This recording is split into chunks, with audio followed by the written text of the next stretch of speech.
Sidang lanjutan keterangan saksi meringankan, Herianto Ginting mengaku jika dirinya tidak terima dengan apa yang dituduhkan kepada Sri Bulana jadi tersangka bersaksi palsu. Persidangan nomor perkara 246 Hit D 2021 PN stb dugaan bersaksi palsu pasal 242 KUHP dengan terdakwa Sri Bulana Bru Sitopo kembali digelar di ruangan Chandra Pengadilan Negeri PN kelas 1 Bestabat, Jumat 17 September 2021.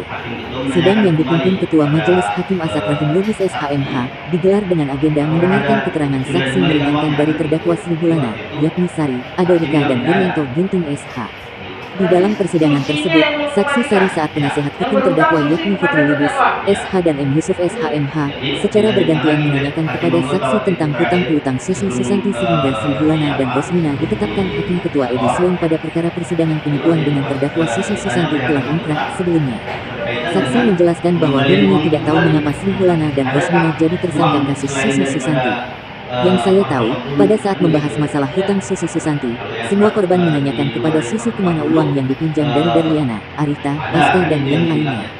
Pokoknya siapapun yang uangnya dipinjam Susi bertanya dikemanakan uang-uang itu. Susi menjawab semua uangnya diserahkan kepada Sri Bulana dan Rosmina, ujarnya. Saat ditanya PH berapa orang yang ada waktu menanyakan masalah hutang kepada Susi Susanti, saksi mengatakan rame. Rame lah pokoknya. Ada tokoh masyarakat juga, ujar saksi. Siapa tokoh masyarakat itu, dan apakah ada ketua anggota DEP redaksi di lokasi tersebut, tanya majelis hakim. Susi membenarkannya. Ia ada ketua ibu bahagia juga. Dia yang menanyakan kepada warga siapa-siapa saja yang uangnya dihutangi oleh Susi, katanya.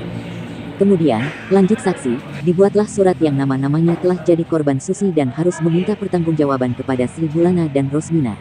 Kepada majelis hakim, saksi Sari menjelaskan bahwa Susi juga memiliki hutang kepadanya sebesar 285 juta rupiah yang diserahkan ke Susi secara bertahap dengan alasan untuk menanam modal investasi pendulangan emas.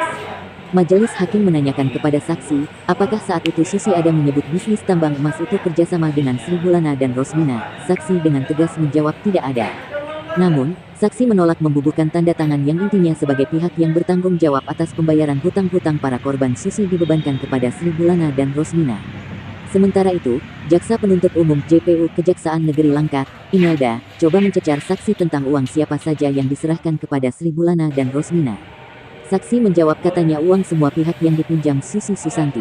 Apakah saksi tahu kapan uang diserahkan Susi ke Sri Bulana dan ada buktinya atau tidak? Langsung dimintakan Ketua Majelis Hakim.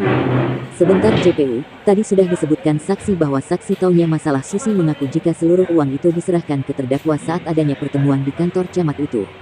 Saksi juga menjelaskan bahwa Susi pernah datang ke rumah saksi mengatakan jika kalau ditanya oleh Sri Bulana bilang kalau dia tidak ada hutang sama saksi. Kalau ditanya Sri Bulana, bilang jika aku gak ada hutang sama mu, saksi.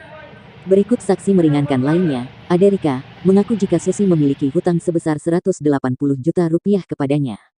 Saksi juga menjelaskan jika dirinya tahu ada pertemuan membahas masalah hutang-hutang Susi Susanti. Kemudian saksi ketiga, Herianto Ginting, menjelaskan panjang lebar jika dirinya tidak terima dengan apa yang dituduhkan kepada Sri Bulana jadi tersangka bersaksi palsu.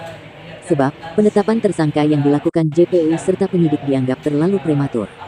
Saya jelaskan, bahwa penetapan Sri Bulana yang langsung ditetapkan sebagai tersangka oleh penyidik Polres Langkat tanpa adanya gelar perkara terlebih dahulu. Saya merasa ada sesuatu yang aneh saat penyidik langsung menetapkan Sri Bulana jadi tersangka. Karena saya mendampingi terdakwa saat di penyidik, tanpa gelar perkara dan penyidikan sesuai perintah Hakim Edisiong, kenapa langsung ditetapkan sebagai tersangka, ujarnya. Herianto menerangkan jika pada saat sidang Susi Susanti, dirinya juga mendengarkan di dalam ruang persidangan, tentang masalah hutang Susi Susanti sebesar 480 juta rupiah. Susi memang belum ada memberikan pengembalian uang kepada Sri Bulana atas hutang yang dilakukan Susi. Malah, Susi hutang lagi 20 juta rupiah dengan alasan untuk pesta, yang juga belum dibayar, ujar pria yang berprofesi sebagai pengacara tersebut. Herianto Ginting juga memaparkan jika pada saat keluar penetapan dari hakim dan dibawa ke penyidik, Sri Bulana tidak langsung diperiksa. Bayangkan, usai persidangan Sri Bulana dibawa ke Polres Langkat. Saat itu Sri Bulana nyampai di penyidik, Yudi, sebelum maghrib sekitar jam 5 atau jam 6 sore, tapi tidak langsung diperiksa.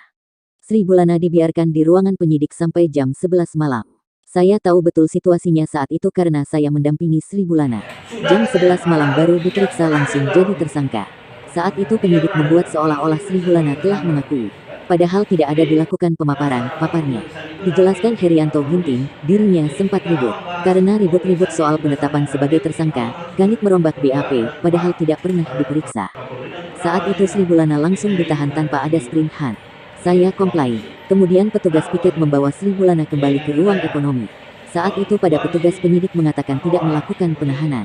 Tapi kemudian JPU Rumondang Siregar, Reinhard Harf dan suami Rumondang tiba-tiba langsung datang ke Polres membawa surat perintah penahanan, terangnya.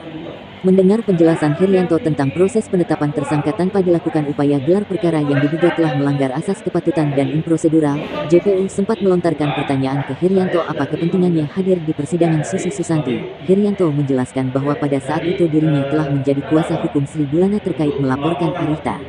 Jelas Herianto lagi, mengenai hutang Susi Susanti sebesar 480 juta tersebut, ada kwitansinya. Karena Sri Bulana juga menjadi korban dan sudah dilaporkan.